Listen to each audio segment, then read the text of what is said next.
नमस्कार मित्रांनो, एक्झाम जागर या एज्युकेशन यूट्यूब प्लॅटफॉर्मवर तुम्हा सर्वांचं पुन्हा एकदा स्वागत आहे.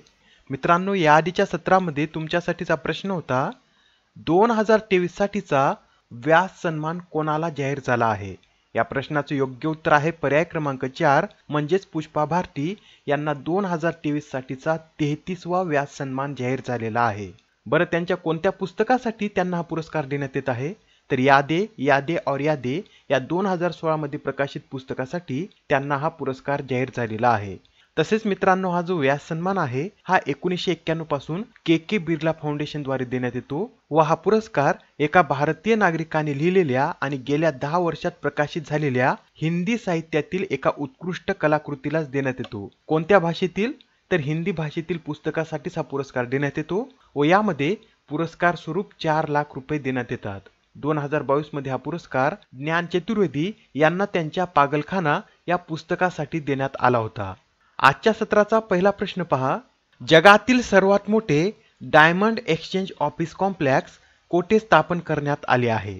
तर आता जगातील सर्वात मोठे डायमंड एक्सचेंज ऑफिस कॉम्प्लेक्स हे आपल्या भारतातील गुजरात राज्यातील सुरत या शहरामध्ये स्थापन करण्यात आलेलं आहे. मित्रांनो, आता हे जे ऑफिस कॉम्प्लेक्स आहे हे आता अमेरिकेमधील पेंटागॉन कॉम्प्लेक्स पेक्षा सुद्धा मोठं आहे. अमेरिकेमधील जे संरक्षण मंत्रालय आहे त्याचं जे कॉम्प्लेक्स आहे त्याला पेंटागॉन या नावाने ओळखलं जातं व आता भारतामधील सुरत डायमंड बोर्स हे आता पेंटागॉन पेक्षा मोठं आहे व हे जगातील सर्वात मोठं डायमंड एक्सचेंज ऑफिस ठरलेलं आहे. हे ऑफिस एकूण 67 लाख स्क्वेअर फूट मध्ये पसरलेलं आहे व यामध्ये आयात निर्यातीसाठी अत्याधुनिक कस्टम क्लिअरन्स हाऊसचा सुद्धा समावेश करण्यात आलेला आहे.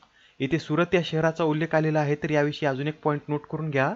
नुकतंच आता सुरत विमानतळाला आंतरराष्ट्रीय विमानतळ बनवण्यास केंद्रीय मंत्रिमंडळाने मंजुरी दिली आहे. आणि मित्रांनो, हिऱ्याविषयी एक्झाम मध्ये काही नेहमी प्रश्न विचारले जातात, त्यासाठी हे सुद्धा लक्षात ठेवा. हा जो हिरा आहे याची रचना कशी असते? तर चतुष्कोनातील त्रिमितीय अशी याची रचना असते आणि हिऱ्यातील प्रत्येक कार्बन अणू हा शेजारील 4 अणूशी सहसंयुज बंधाने बंधित असतो. बरं, हिरा चमकण्यामागील कारण काय असतं? तर पूर्ण आंतरिक परावर्तन हे हिरा चमकण्यामागील कारण असतं. प्रश्न क्रमांक दुसरा पहा. मिस इंडिया USA 2023 चं विजेतेपद कोणी पटकावलं आहे? तर आता ही जी मिस इंडिया USA स्पर्धा आहे याचं विजेतेपद रिजुल्मेनी यांनी पटकावलेलं आहे.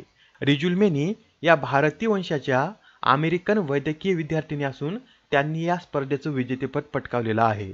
या कार्यक्रमादरम्यानच अजून एक स्पर्धा आयोजित करण्यात येते आणि ती कोणती? तर मिसेस इंडिया USA व या स्पर्धेचं विजेतेपद हे मॅसॅच्युसेट्स येथील स्नेहा नांबियार यांनी पटकावलं आहे. तर मिस टीन इंडिया स्पर्धेचं विजेतेपद हे सलोनी राममोहन यांनी पटकावलेलं आहे. बरं मित्रांनो, 2023 मधील मिस युनिव्हर्स स्पर्धेचं विजेतेपद कोणी पटकावलं होतं? तर शेनिस पॅलासियोस यांनी या स्पर्धेचं विजेतेपद पटकावलं होतं. बरं, तुम्हाला कमेंटमध्ये हे सांगायचं आहे की या 2023 मधील मिस युनिव्हर्स स्पर्धेची ही कितवी आवृत्ती होती? आता प्रश्न क्रमांक तिसरा पहा.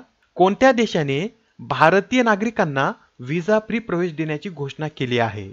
तर नुकतीच आता इराण या देशाने सुद्धा भारतीय नागरिकांना व्हिसा फ्री प्रवेश देण्याची घोषणा केलेली आहे.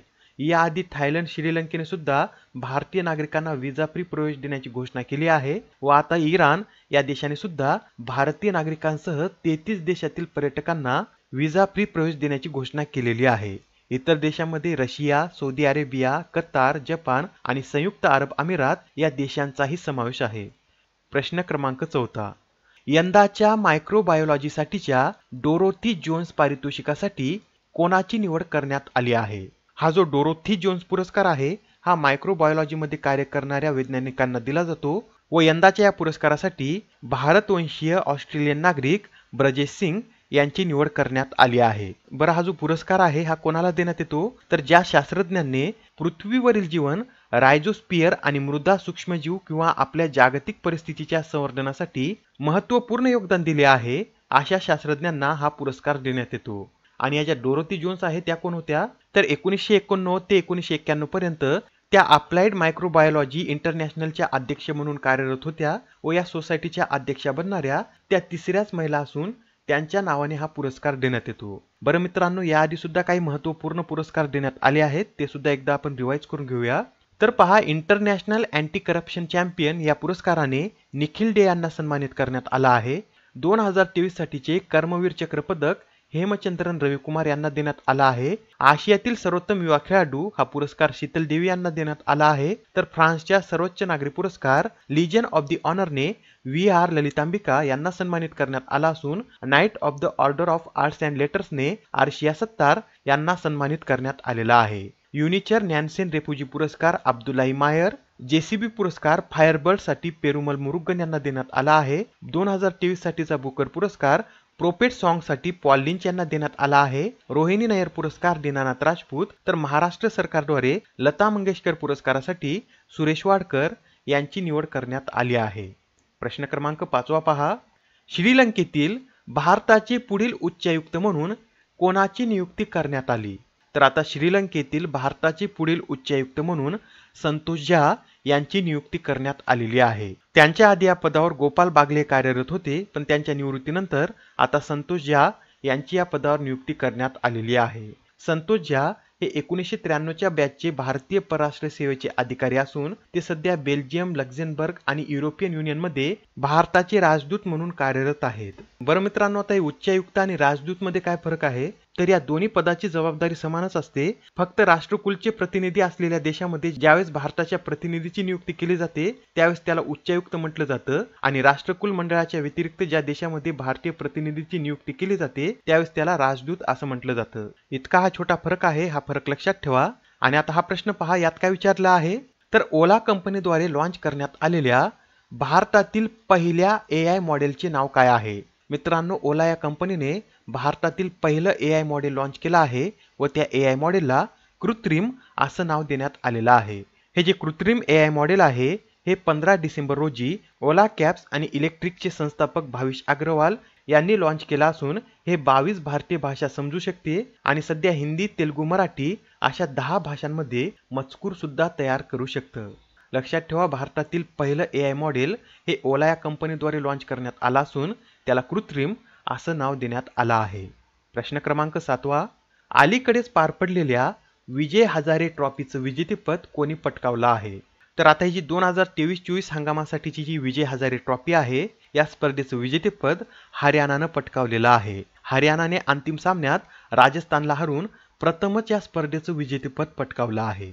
बरं मित्रांनो, एक्झाम मध्ये बऱ्याच वेळा असा सुद्धा प्रश्न विचारण्यात येतो की ही जी विजय हजारे ट्रॉफी आहे ही कोणत्या खेळाशी संबंधित आहे?